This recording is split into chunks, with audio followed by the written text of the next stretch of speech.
ब्राह्मण, बकरी और 3 ठग।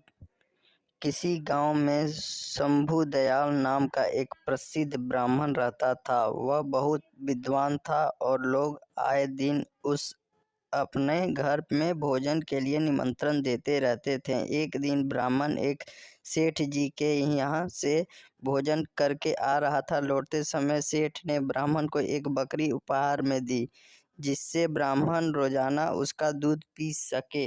ब्राह्मण बकरी को कांधे पर रखकर घर की ओर जा रहा था। रास्ते में 3 ठगों ने ब्राह्मण और उसकी बकरी को देख लिया और ब्राह्मण को लूटने का षड्यंत्र रचा। वे ठग थोड़ी थोड़ी दूरी पर जाकर खड़े हो गए। जैसे ही ब्राह्मण पहले ठग के पास से गुजरा तो ठग जोर जोर से हंसने लगा। ब्राह्मण ने इसका कारण पूछा तो ठग ने कहा, महाराज, मैं पहली बार देख रहा हूँ कि एक ब्राह्मण देवता अपने कंधे के ऊपर गधे को लेकर जा रहे हैं। ब्राह्मण को उसकी बात सुनकर गुस्सा आ गया और ठग को भला बुरा कहते हुए आगे बढ़ गया।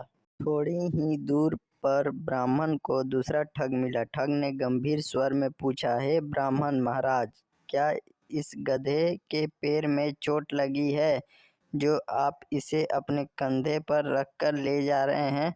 ब्राह्मण उसकी बात सुनकर सोच में पड़ गया और ठग से कहा, तुम्हें दिखाई नहीं देता है कि यह बकरी है, गधा नहीं? ठग ने कहा, महाराज, शायद आपको किसी ने बेवकूफ़ बना दिया है बकरी की जगह गधा देकर। ब्राह्मण ने उसकी बात सुनी और सोचता हुआ आगे बढ़ गया। कुछ दूरी पर ही उसे तीसरा ठग दिखाई दिया। तीसरे ठग ने ब्राह्मण को देखते ही कहा, महाराज, आप क्यों इतनी तकलीफ उठा रहे हैं?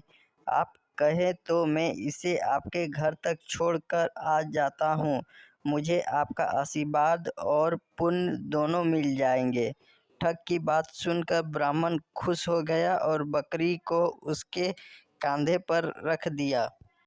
थोड़ी दूर जाने पर तीसरे ठग ने पूछा, महाराज, आप इस गधे को कहाँ से लेकर आ रहे हैं? ब्राह्मण ने उसकी बात सुनी और कहा, भले मानस, यह गधा नहीं बकरी है।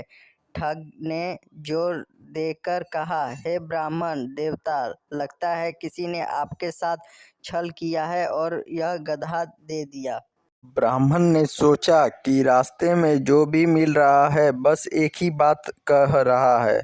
तब उसने ठग से कहा, एक काम करो, यह गधा मैं तुम्हें दान करता हूँ, तुम ही इसे रख लो।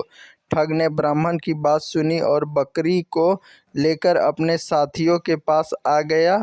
फिर तीनों ठगों ने बाजार में उस बकरी को बेचकर अच्छी कमाई की और ब्राह्मण ने उनकी बात मानकर अपना नुकसान कर लिया।